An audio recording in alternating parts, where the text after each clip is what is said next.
Welcome to my views on news. An important news story for you. Talks were being held in South Africa, Pretoria, between Tigray regional government and Ethiopian federal government.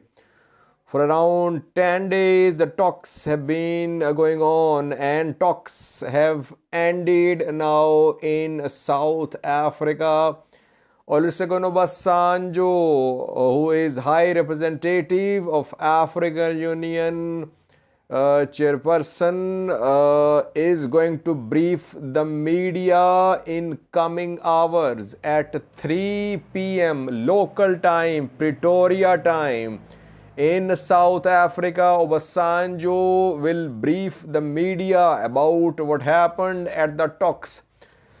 Speculations are going around. Did the two parties agree on ceasefire? What about the presence or withdrawal of Eritrean military from Tigray? Firstly, viewers, good thing about these talks is that all parties they ensured confidentiality. No one disclosed anything since the start of these talks. It's the first point which should be appreciated. Getachew once or twice spoke, but he did not say anything about talks, what was being discussed at the talks. Same is the case with Ethiopian government representatives, that all remained silent.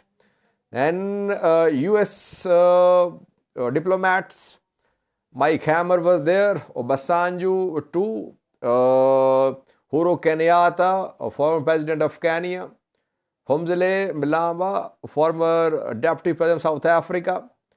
No one disclosed anything. So all parties, observers, mediators ensured secrecy, confidentiality, which should be appreciated. Secondly, talks were extended. Originally, talks were planned for 6 days. Talks were due to end on Sunday. But we saw that the talks were extended. It means that the parties, the mediators, they tried their best that there must be a solution, that talks should be fruitful. That is why talks were extended. That is what diplomacy is. That diplomacy means try again, try to find new ways of doing a thing and get that thing done. That is what diplomacy is. And we must appreciate the parties that they remained committed to the process under pressure or willingly, whatever the reason was. But the parties remained committed. Now, what is going to be announced at 3 p.m. local time, Pretoria, by Obasanjo? Firstly, had talks failed, had talks collapsed, there wouldn't have been a briefing by African Union High Representative. So the briefing which is going to happen indicates that some progress has been made. Will there be some sort of signing of agreement today or in coming days? It's not clear. But I personally think that Obasanjo's press briefing is an indication that talks did not collapse. Talks, some progress has been made, but we'll have to wait and see the progress, which is going to be announced hopefully by Obasanjo. If Obasanjo says that the two parties have agreed to continue their engagements, it wouldn't be a progress, but just a plus point, a positive point that at least the parties are not completely disengaged. If he says that only outcome is that the talks will continue, it means that nothing was agreed. But reportedly, some points have been agreed by the parties. And credit goes to the US. People don't like it when I say that US is the main player behind these talks, behind the peace process. But objectively analyzing, US has played a key role.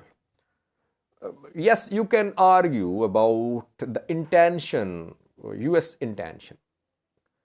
Does US want to bring peace in Ethiopia, or does it want to push China and Russia out of Ethiopia? You can talk about that. Otherwise, US is the main player. By carrot and stick policy, US forced Ethiopian government to be part of the peace process in Pretoria. If you remember, when humanitarian truce was announced in March this year, after that, US-backed financial institutions gave grants and loans to Ethiopian government. And then suddenly, these grants, loans were suspended. Rescheduling of Ethiopian loans, loan payment suspended. Why? Because war broke out around 2 months ago, and since then, US has been trying to convince the parties to sit at the table. First US attempt failed, which was made by the US, I think, in August, at the end of August, start of September, when Mike Hammer facilitated a meeting between Tigray and Tigray region and Ethiopian federal government in Djibouti.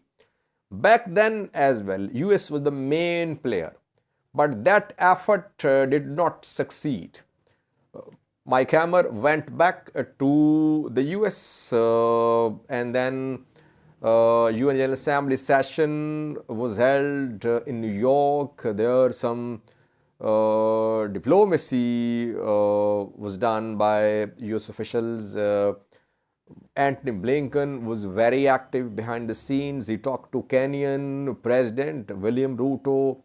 He talked to South African Foreign Minister. He talked to the UAE's ruler, Mohammed bin Zayed Al Nahyan. So, US tried its best to make Ethiopian government be part of peace process. That is why the talks seem to have made some progress. But still, it's a long way to go in the battlefield. No signs of any de-escalation. For 10 days, talks have been ongoing and no signs of any de-escalation on the ground. Fighting ongoing on different fronts. TDF trying to push ENDF, EDF, Amhara forces out of Tigray. EDF, ENDF, Amhara forces trying to gain as much area of Tigray, gain control of as much area of Tigray as possible. So no signs of any de-escalation on the ground. That is why long way to go. Even if something is agreed, it will take lots of efforts. It will take commitment. It will take efforts and commitment from different players to implement the peace deal. Amhara, some sections in the Amhara region said that Amhara region was not fully represented at the talks, and they announced a committee of negotiators of Amharas with Dasalan Chane and 3 other members, but these Amharas were not made part of the peace talks. Though there are other Amharas representing Amhara region Ethiopian government in South Africa, they are part of Ethiopian government's delegation.